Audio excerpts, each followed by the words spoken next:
मेरे साथियों, आज ये जो आप लोगों के सामने विराह भेज रहा हूं, ये मात्र बुद्धि पर है। यदि बुद्धि ना रहे तो जगह जगह एक्सीडेंट है।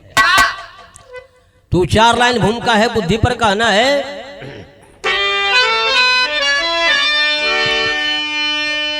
मोहब्बत में बुद्धि मचलते भी देखा, मगर मंजिले इश्क बाजी में बुद्धि। कहीं चोरियां धोखेबाजी में बुद्धि, कहीं साजिशे जाल साजी में बुद्धि।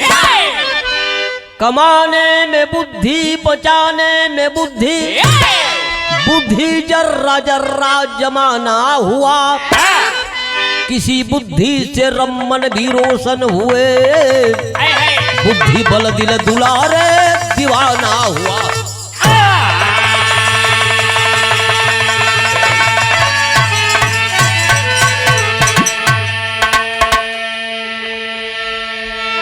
और वही कव्वाली का टुकड़ा लगा हुआ है। कैसे?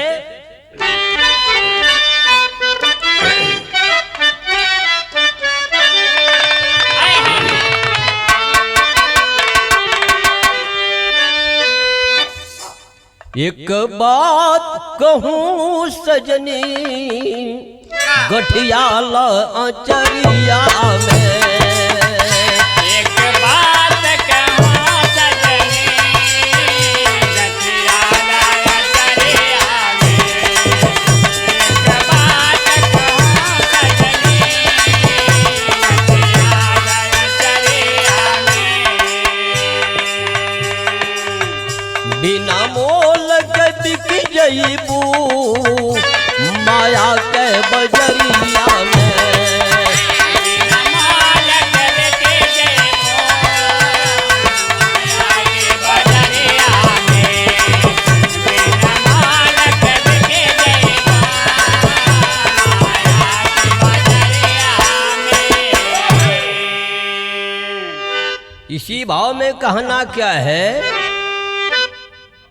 ये कमाली रहे मालिन राजा के नगरिया में। कमाले रहे मालिन राजा के नगरिया में। कमाले रहे मालिन राजा के नगरिया में। रोजे बगिया के जा बीचे, सींचे पानी की अरिया में। बगिया के जा बीचे, पानी की अरिया में। बगिया के जा बीचे, पानी की अरिया में। दोनों प्राणी माली माली रहते हैं एक राजा के नगर में। बाग में दोनों का डिप्टी है, साथ ही साथ हाथ को बटाते हैं मालन अपने पति का। कहना है,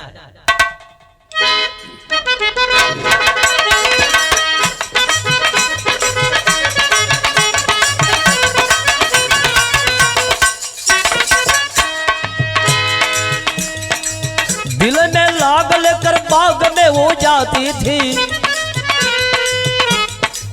दिल में लाग लेकर बाग में वो जाती थी। साथ ही साथ हाथ काम में बटाती थी।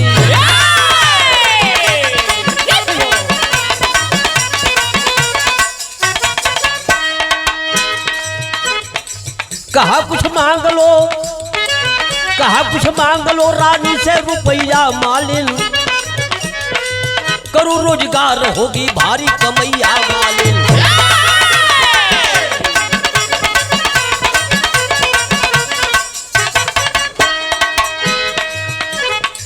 टोकरी भर के आम दाम में बिका जाई। टोकरी भर के आम दाम में बिका जाई। चला सजा के साजन नाज में माली भाई।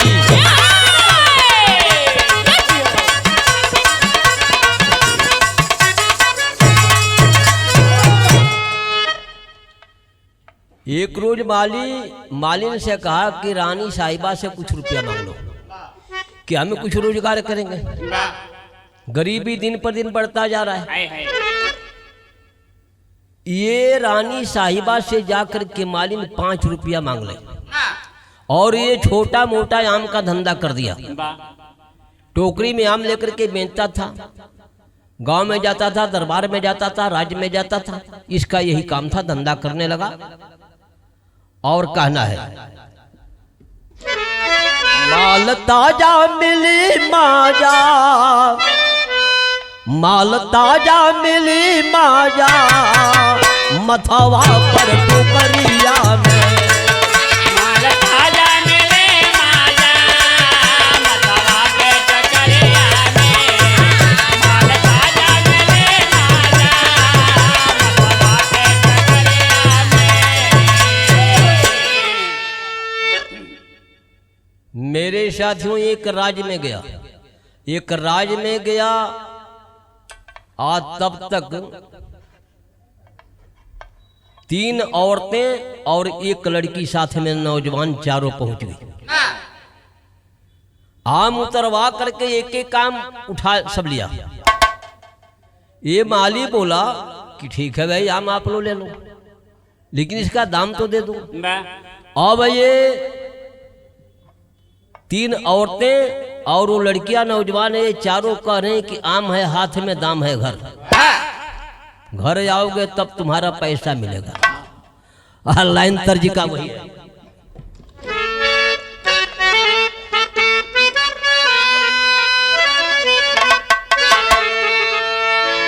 तर्ज वही है। अरे पिया कलकतिहा हो, पिया कलकतिहा हो, अरे धड़के ला छतिया नथिया दे मंगा। पिया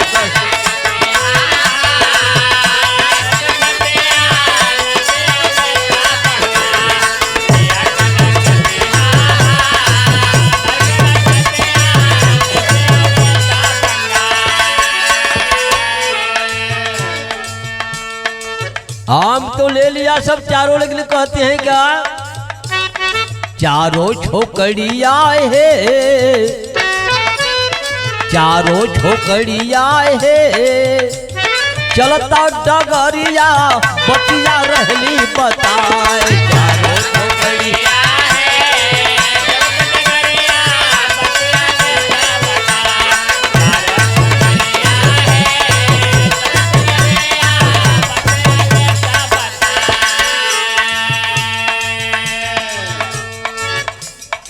आम खरीदे एक एक कर, आम खरीदे एक एक कर, चलली हाथ उठाई।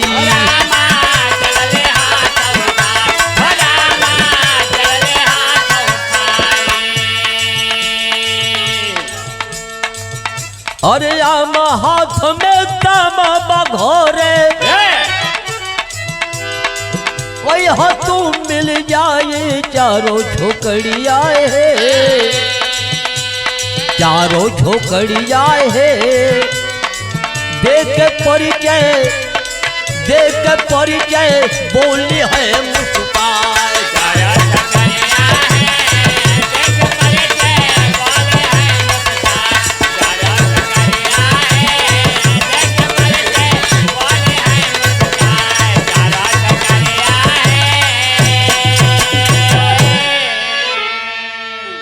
अरे चारों कह रहे हैं ये मेरा परिचय ले लो, निशानी ले लो, और इसी निशानी पर आओगे तुम्हें पैसा मिल जाएगा, मिल जाएगा। तर्ज वही है। अरे गांव के पश्चिमवा में चांद जब निकले, गांव के पश्चिमवा में चांद जब निकले, चुप कैसे नदिया के पार चली।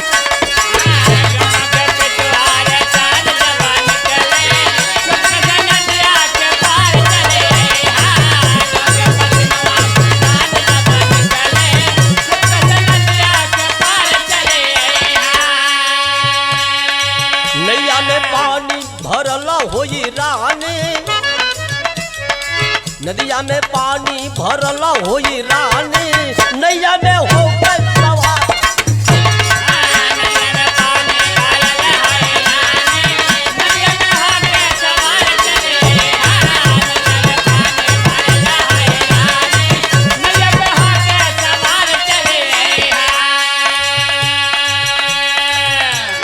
इसी भाव में चारों कहते हैं क्या, लेबे के हुई तो हर यमवा के दमावा, लेबे के हुई है तो हर यमवा के दमावा, हमारे के सीधा दुआर चली भैया।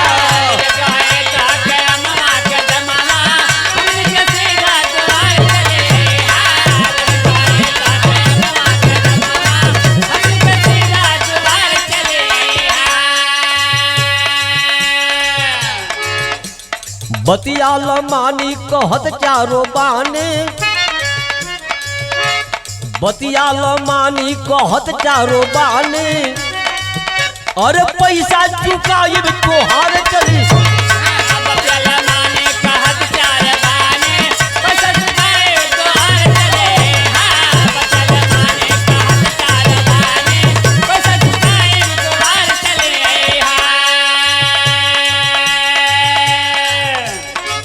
और चारों क्या बताते हैं, आ जाई ह कौनो ना होई परेशानी, आ जाई ह कौनो ना होई परेशानी, मिल जाए पैसा ल बतिया के मानी।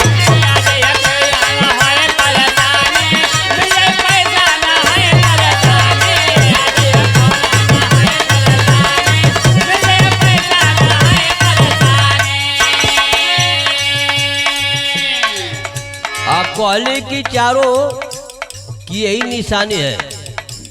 क्या निशानी देते हैं, पेटे में आंख दांत दाढ़ी रही पेटावा, पेटे में आंख दांत दाढ़ी रही पेटावा, तो पेटवे में फूलवा के धार चल।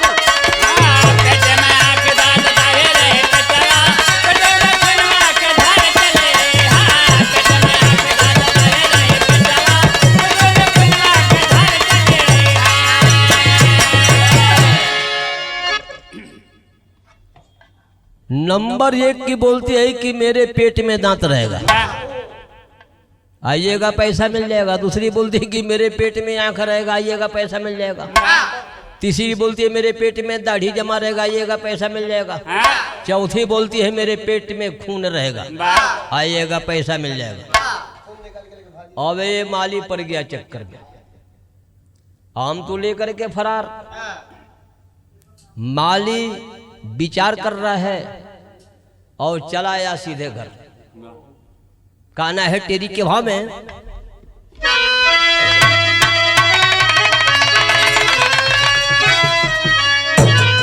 अरे मर्द की बुद्धि धोखा खा गई, अरे मर्द की बुद्धि धोखा खा गई, कंपा सफल हुआ पुल पुल जल गया झरोखा।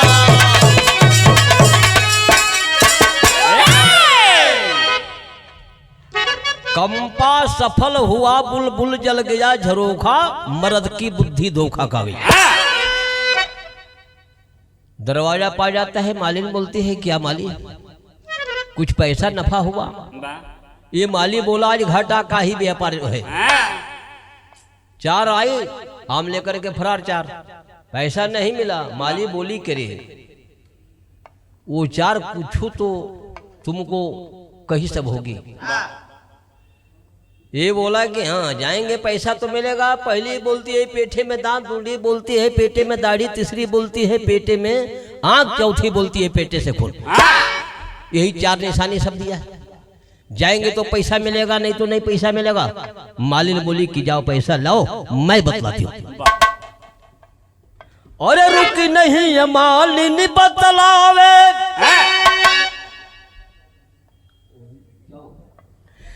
अरे रुकी नहीं मालिन बतलावे,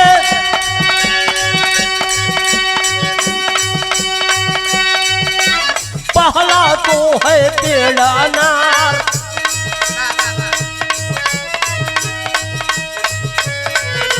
रुखसत दूसरा पीछे ताड़ है,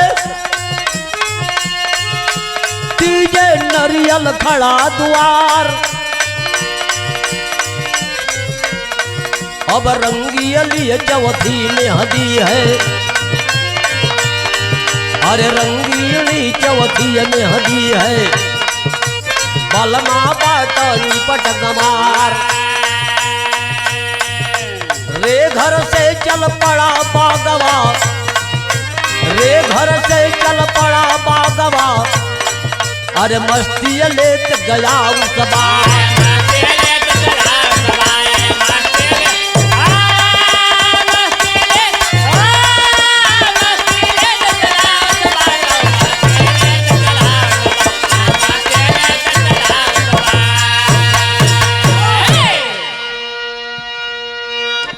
मालिन बोली कि पहले के दरवाजे पर अनार का पेड़ है, पेट में दांत होता है। दूसरी के दरवाजे पर तरकुल का पेड़ है, पेटे में दाढ़ी होता है।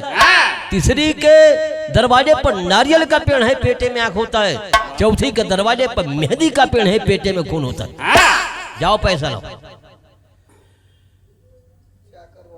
अब ये बेचारा चल दिया कि जाते पैसा मिल जाएगा। ये रॉ की पैकिंग मैंने बोला था, जो चौक है ना दोनों ओर से रॉ से बधा था। ये जब माली पहुंचा पहली के दरवाजे पर अनार वाला घरे, तो वो सोचती है कि ये आ गया कैसे, ये कैसे भाषा को पकड़ लिया। मन में सोचे ठीक है आ गया, तो ये खांची कोयला ला दिया कि उठा लो आम का दाम हो जाएगा, उठा लो आम का दाम हो जाएगा। ये फेर में पड़ गया कि भाई पैसा देना चाहिए, कोयला देती है। आज तर्ज वही है।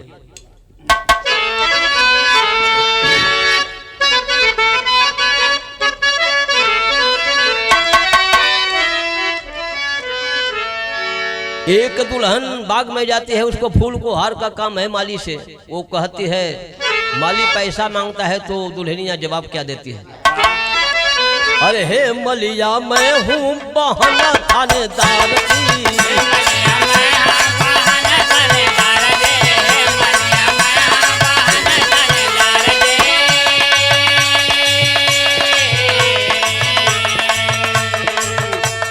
बीबी हवलदार की बहू हूँ सूबेदार की,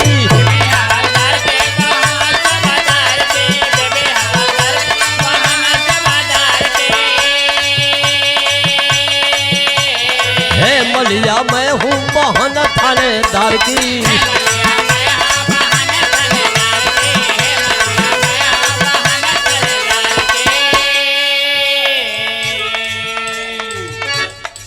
पहली बोली है क्या, हे मलिया अमवा के दमवा चुकाइला,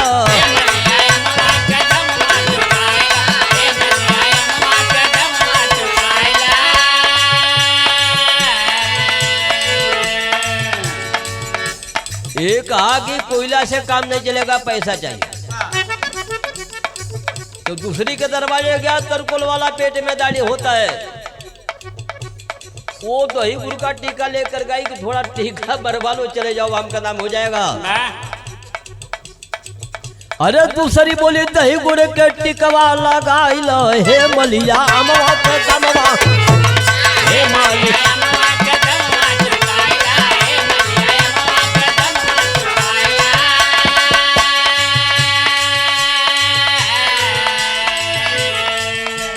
ये सोचने लगा माली की भाई टीका से क्या काम है, पैसा चाहिए।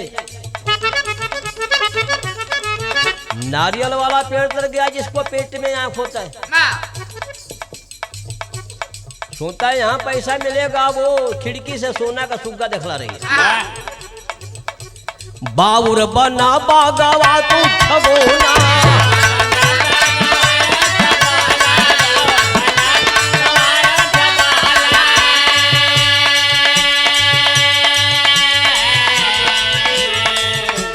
किसरी देखावे दुवरिया से सोना,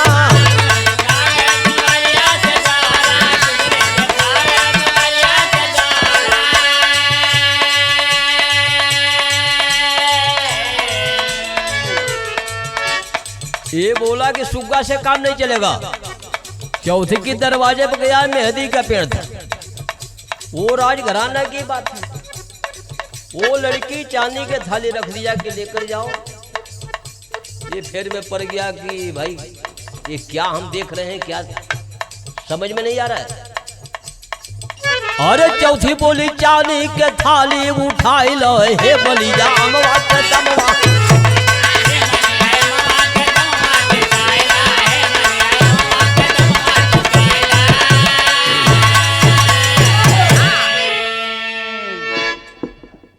अरे भग कर चलाया घर।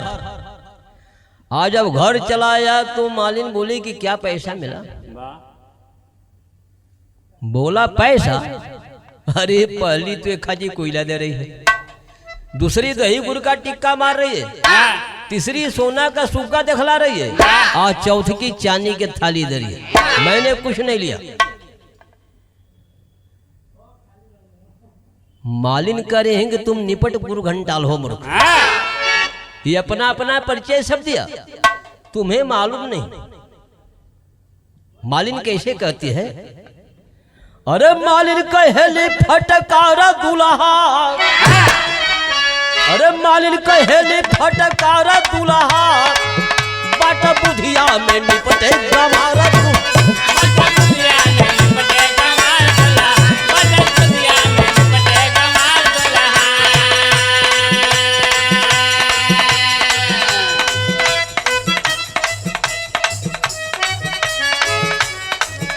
कोयला वाली बाराड़ दही गावी वाटी साठ।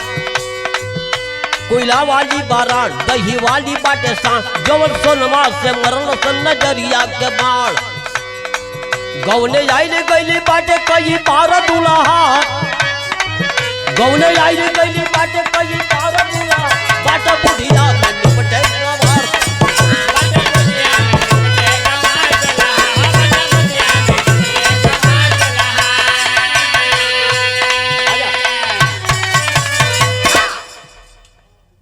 मालिन बोली कि जो कोयला दे रही है वो राण है, उसका मर्द मर चुका है। परिचय दिया। जो दही गुरु का टीका लगाती है वो बदमाश है, बदमाश है। और जो सोना का सुग्गा दिखलाती है वो गौने आई गई है। बोलते है कि मेरा साथ छोड़ दो। आज जो चांदी वाली रुपये चांदी वाली थाली दे रही है तुम्हारे पर दीवानी है, दिलो जानते। माली बोला कि दीवानी है तो रजा की लड़की है, तब तो बात बन जाएगी। आगे तर्जुमा।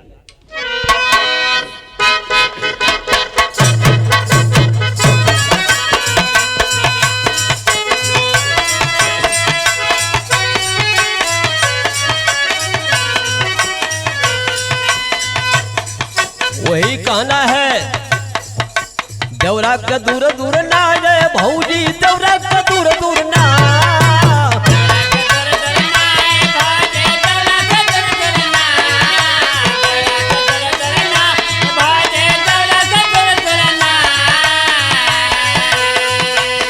खाली भतरे के अपने खिजावा कर देवरा का दूर दूर।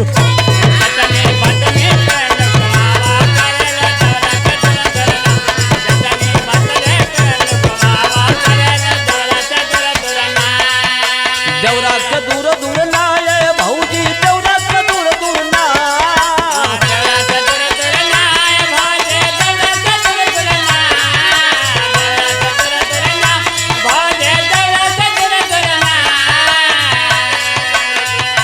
चटनी पटनी ऊपर चोरावा कर देवरा का दूर दूर ना।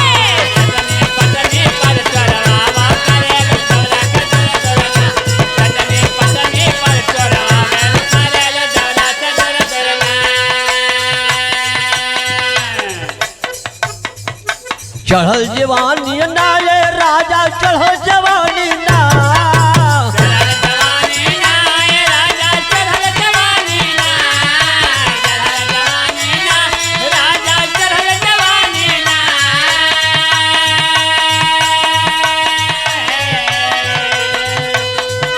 चांदी वाली भैल दीवानी, बाट चढ़ल जवानी।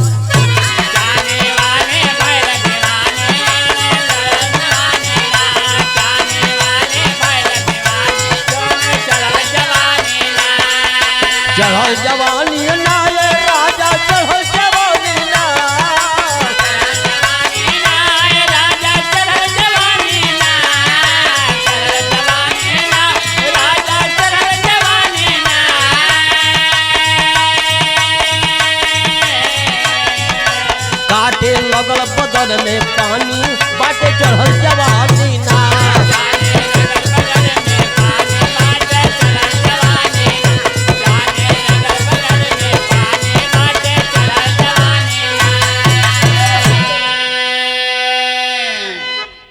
जब ये मालिन सारा हिसाब किताब बतला दिया तो माली सोचता है कि चले थोड़ा चले थोड़ा अब हाँ लाइन पेन बनावल जाओ चले थोड़ा हो सकता है कि काम बन जाओ मिल जाए। और वही कहना है पापट की वाह में कैसे माली चलता है।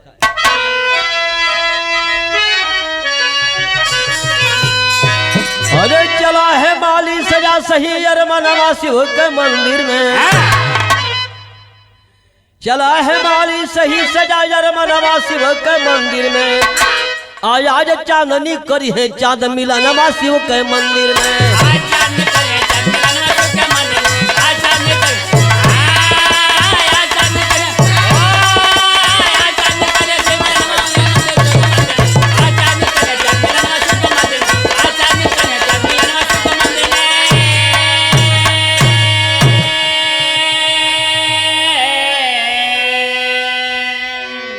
बाग से लेकर मंदिर तक 108 पहरेदार हो। आ मंदिर बीच फसल मामला शोर भैर दरबार हो। अरे रात में आई मालिन करे पूजा नवा शिव के मंदिर में। अरे रात में आई मालिन तो उन्हें झनवा शिव के मंदिर में। और थाल सजा कर करने चली पूजा नवा शिव के मंदिर में।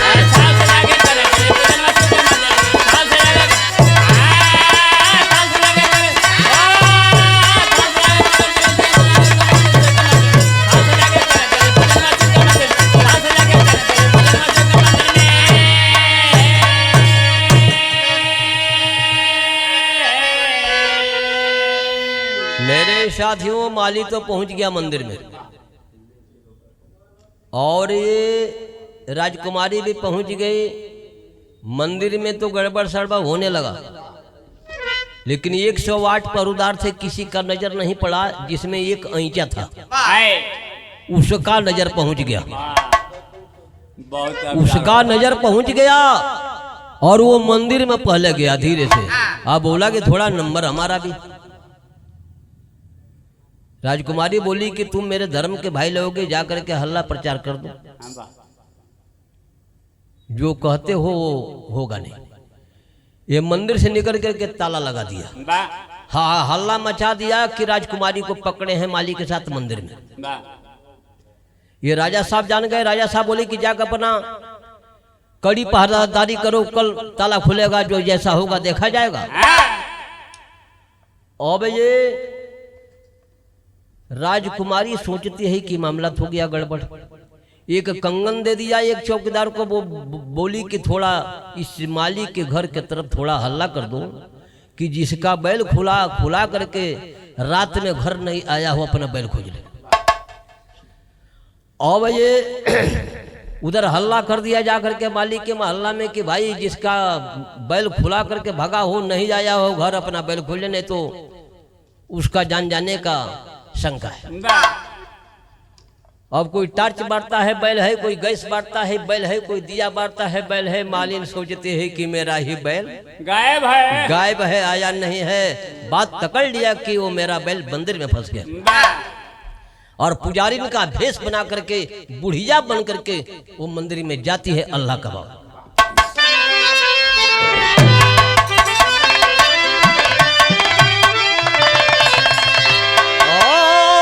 हरदम पूजावा मंदिरवा के न होला भैया।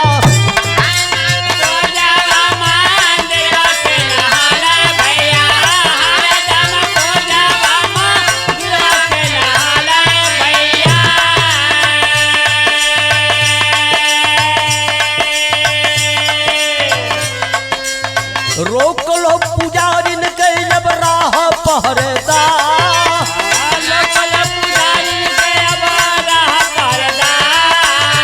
रोक लो पुजारिन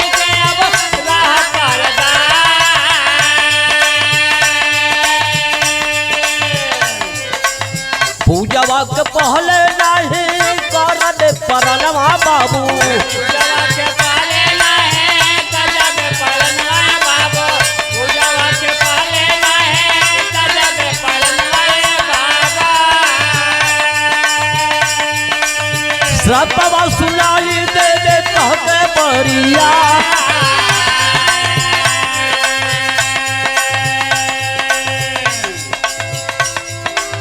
खुल गई ताला मालिन गई मंदिरिया भीतरा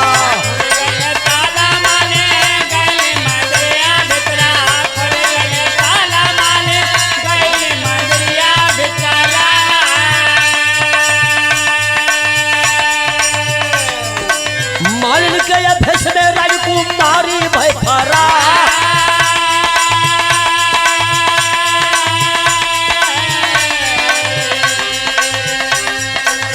खुलल सतेर ताला राजा के समानवा बाबू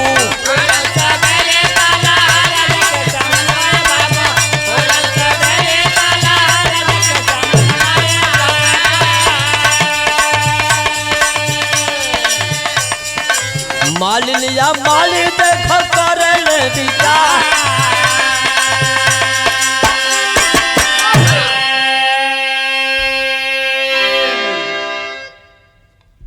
मालिन बुढ़िया के वेश में थार लेकर के पहुंच गई मंदिर पर।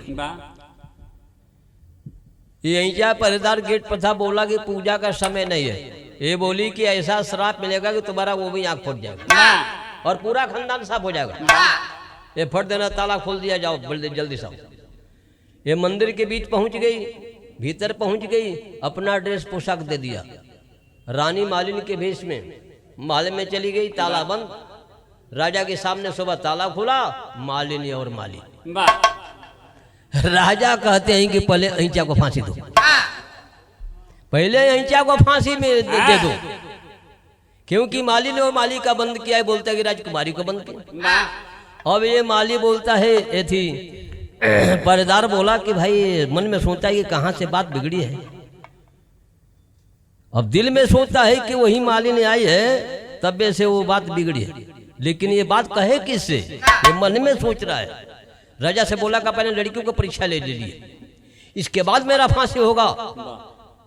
राजा साहब सुबह ऐलान कर देते हैं कि तेल हम खौलवा देंगे, 5 बजे शाम को जड़ते करा में मेरी लड़की कूदेगी, जलकर मर जाएगी तो बात समझ में आ जाएगा, और बच जाएगी तो ऐंचा को फांसी होगा।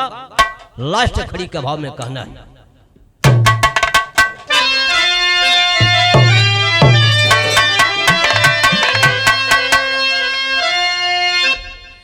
राजा तेल खवलाए, चारों कोने खबर पठाए, तब कुदी है ज्वाला में भवनिया नदानी के लिए।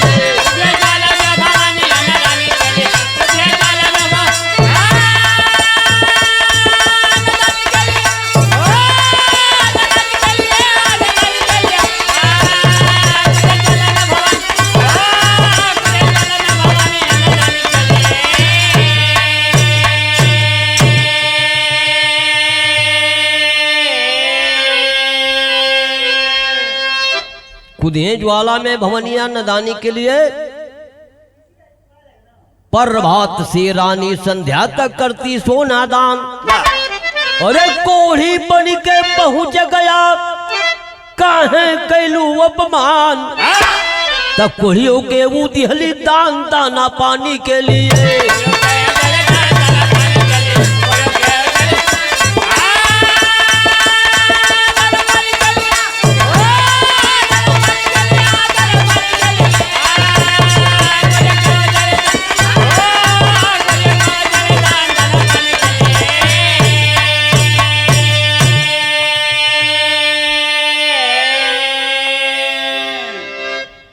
प्रभात माने सुबह, सुबह से वो रानी राजकुमारी लगी सोना दान करने की बात तो सत्य है, कुछ पराचित तो कट जाएगा। ये बांटते बांटते 5 बजे करा तक पहुंच गई। अब तो कूदना है, तो मालिन बोली माली से कि तुम्हारे लिए मरने जा रही है, बस करातर बैठ जाओ, करातर बैठ जाओ, और जो जाएगी तो चलो हाथ पकड़ लेना, बस तुम्हारी काम खत्म हो जाएगी। ये जो ही जाती है, होता है क्या, मिली मोहब्बत में बुद्धि मोर मिल गई मिलने वाला, अरे माली छोड़ दूसर ना पकड़ा कूद पड़ी मत वाला तो तन को ना झूले यज्ञनी निशानी के लिए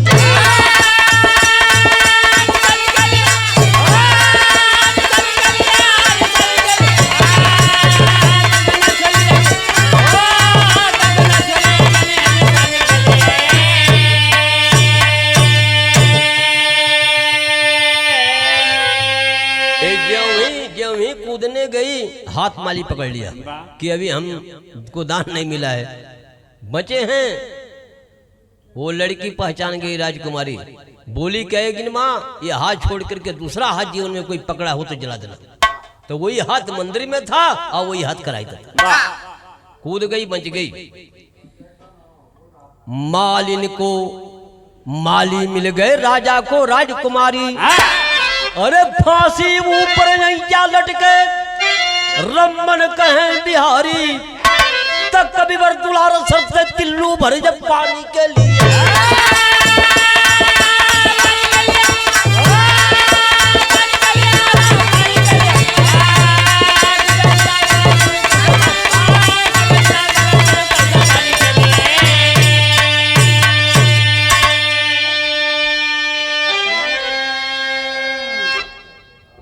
कविवर दुलार तर से चिल्लू भरिया पानी के लिए घराना का परिचय देते हुए लास्ट में कहना है क्या, रमन रतन लाल गंगा कवि कल्लन जिगर दुलारे। अरे मृत्युंजय पिंटू परदेसी अभिषेक लक्की जिगर आंख के तारे हो।